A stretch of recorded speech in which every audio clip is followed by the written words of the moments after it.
আমরা ভারতের সাথে কোনো সম্পর্ক চাই না। কোনো নির্বাচন নাই আমাদের, তিন উপদেষ্টা বলি নাই, 2 উপদেষ্টা। আগামী রোববার থেকে ওরা ডিউটি করতে পারবে না, ওরা এই অফিস ছেড়ে দিবে। আর আসিফ নজরুল চোট্টা আর হইলে এই বুড়া আলমগীর, এদেরকে আর আমরা উপদেষ্টা পদে দেখতে চাই না। আমরা বিপ্লবী সরকার গঠন করতে চাই। বিপ্লবী সরকার আমরা আগে ভুল করেছি, সেই ভুলটা এখনো করতে চাই না। ডাক্তার ইউনূস যদি থাকে ভালো কথা, জুলাইয়ের এরা নতুন উপদেষ্টা হবে, জুলাইয়ের এরা সবাই নতুন উপদেষ্টা হবে। আমরা বাইরে থেকে দরকারে নিয়ে আসবো। আমরা বিপ্লবী সরকার চাই, ইলেকশন চাই না। শাপলা চক্র হত্যা, হেফাজতের হত্যা, পিলকানা হত্যা, মোদি আগমনের 13 জন হত্যা, জুলাই হত্যা, সবার বিচার হবে, প্রশাসন সংস্কার হবে, তারপরে নির্বাচন। কোনো নির্বাচন হবে না। বিপ্লবী সরকার চাই, বিপ্লবী সরকারের আন্ডারে আমরা আসতে চাই। আবারও আমরা যা আগে যা ভুল করছি সেই ভুল আর এখন চাই না। আমি দেশপ্রেমিক এক নাগরিক, আমি যাত্রাবাড়ি থেকে আসি। এই সংগঠন তো আমরা জুলাই যুদ্ধের সংগঠন, আমরা জুলাই সহযোদ্ধা। যাত্রাবাড়িতে যা দেখছেন আপনারা, উল্টা জুলাই রাখছে আমাদের আন্ডারে, আমরা ছিলাম সেখানে।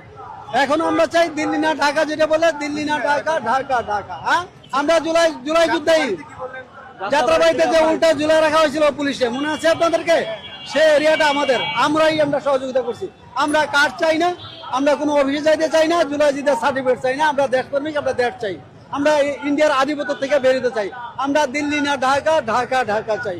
আমরা শান্তি চাই। আমরা কারোর সাথে যুদ্ধ চাই না, ভারতের সাথে আমরা যুদ্ধ চাই না। ভারতের পায়ে পড়া আমরা যুদ্ধ করছি না, ভারত আমাদের পায়ে পড়া দিয়ে যুদ্ধ করছে। ওরা বিপ্লবী সরকার গঠন করার ইচ্ছা ছিল আমাদের। সেদিন এই 5-6 জুলাই না 7 জুলাইতে